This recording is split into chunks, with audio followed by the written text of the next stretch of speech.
তত্ত্বাবধায়ক সরকার ব্যবস্থা যদি বহাল থাকতো তাহলে এই 7 জানুয়ারি নির্বাচনটা হতো না, এবং 7 জানুয়ারি নির্বাচনটা যে না হতো তাহলে এতগুলো প্রাণহানি হতো না, এতগুলো ব্যক্তি আহত হতো না। এই যে আমাদের যে যে বিয়োগান্তক ঘটনা ঘটেছে এই যে গত কয়েক সপ্তাহে, এগুলো সম্পূর্ণ এড়ানো যেত। আর তত্ত্বাবধায়ক সরকার এই পঞ্চদশ সংশোধনী নিয়ে পাশ করা হয়েছে সম্পূর্ণ স্বেচ্ছাচারিতার ভিত্তিতে এবং মিথ্যাচার জালিয়াতির মাধ্যমে।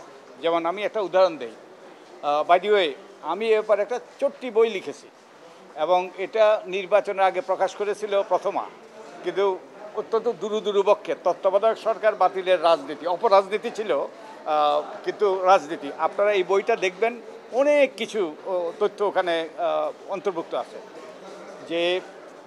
যেমন যে খায়রুল হকের নেতৃত্বে সুপ্রিম কোর্টের আপিল বিভাগ 10ই মে 2011 তারিখে 10ই মে 2011 তারিখে একটা শর্ট অর্ডার, 3-4 বাক্যের একটা শর্ট অর্ডার দিয়েছেন। ওখানে বলেছেন যে আগামী শরীফ সাহেব যেটা বললেন, আগামী 2 নির্বাচনের পরে 10ম এবং একাদশ এবং দ্বাদশ নির্বাচনের পরে তত্ত্বাবধায়ক সরকার ব্যবস্থা বাতিল হবে, প্রসপেক্টিভলি ডিক্লেয়ার্ড আনকনস্টিটিউশনাল।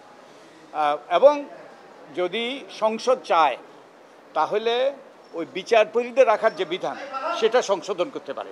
শুধুমাত্র বিচারপতিদেরকে তত্ত্বাবধায়ক সরকারের প্রধান হওয়ার যে বিধানটা, ওটা সংসদ চাইলে ওটা করতে পারে, সংশোধন করতে পারে।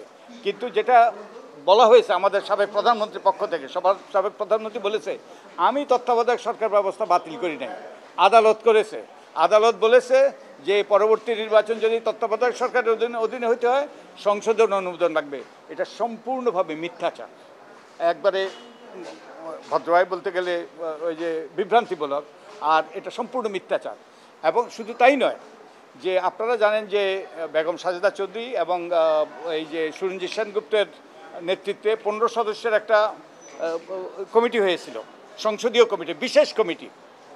এই বিশেষ কমিটি সর্বসম্মত, আমার বইতে এগুলো সবগুলো লেখা আছে, একবারে কোট করা আছে, সর্বসম্মতভাবে তারা সুপারিশ করেছিল যে তত্ত্বাবধায়ক সরকার রেখেই যেন সংবিধান সংশোধন করা হয়। শুধু তাই নয়, আমাদের সাবেক প্রধানমন্ত্রী তিনি আওয়ামী লীগের একদল নেতাকে নিয়ে সেই কমিটির সামনে উপস্থিত হয়ে একই রকম তিনি সুপারিশ করেছিলেন 3 মাসের সময়সীমা বেঁধে দিয়ে তত্ত্বাবধায়ক সরকার রেখেই সংবিধান সংশোধন করা।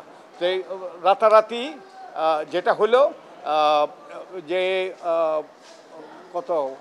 29 বোধ হয়, আমি তারিখগুলো মনে নাই, যে তারা যখন যে ওই কমিটি, যে বেগম সাজেদা চৌধুরী এবং সুরঞ্জিত সেনগুপ্তের কমিটি যখন তাদের সুপারিশ চূড়ান্ত করলো তত্ত্বাবধায়ক সরকার রেখেই সংবিধান সংশোধন, তারপর দিন তারা প্রধানমন্ত্রীর সাথে সাক্ষাৎ করলেন এবং সেই সাক্ষাতে সম্পূর্ণ উল্টে যায়। এবং এটাও ওই যে আরেকটা সাংবিধানিক বিধান আমি মনে করি যে সেপারেশন অফ পাওয়ার্স, সংসদে একটা বিশেষ কমিটি, সংসদ হইতে একটা বিশেষ কমিটির সুপারিশ, সেটা সংসদে যাওয়ার কথা প্রধানমন্ত্রী নাকচ করে দিয়েছিলেন। এটা সেপারেশন অফ পাওয়ার্সের ভায়োলেশন। আরেকটা ভায়োলেশন ছিল যে আমাদের সংবিধানের 142 অনুচ্ছেদে ছিল গণভোট করার বিধান, কিন্তু গণভোট না করেই এটা পাশ করা, পঞ্চদশ সংসদে পাশ করা হয়েছে সম্পূর্ণ জালিয়াতির মাধ্যমে, সংবিধান লঙ্ঘন করে, এই যে বিরাট বিভ্রান্তি সৃষ্টি করে স্বেচ্ছাচারিতার ভিত্তিতে পঞ্চদশ সংসদ নিয়ে পাশ করা হয়। এবং এটা বাতিল হওয়া দরকার, এবং যার ফলে এই রকম যেন আর না হয়। এই যেসব পরবর্তী যে এইভাবে যে আইন স্বেচ্ছাচারিতার ভিত্তিতে যেন সংবিধান প্রণয়ন না করা, সংবিধান সংশোধন করা না হয়, এবং যার ফলে যে মর্মান্তিক ঘটনাগুলো ঘটেছে এগুলোর যেন পুনরাবৃত্তি হয়। এবং আপনারা জানেন যে আমাদের তত্ত্বাবধায়ক সরকারের অধীনে 4টা নির্বাচন হয়েছে। এই 4টে নির্বাচনে যারা ক্ষমতায় ছিল তারা ক্ষমতাচ্যুত হয়েছে, কিন্তু দলীয় সরকারের অধীনে যতগুলো নির্বাচন হয়েছিল যারা ক্ষমতা ছিল তারাই ফিরে এসছে।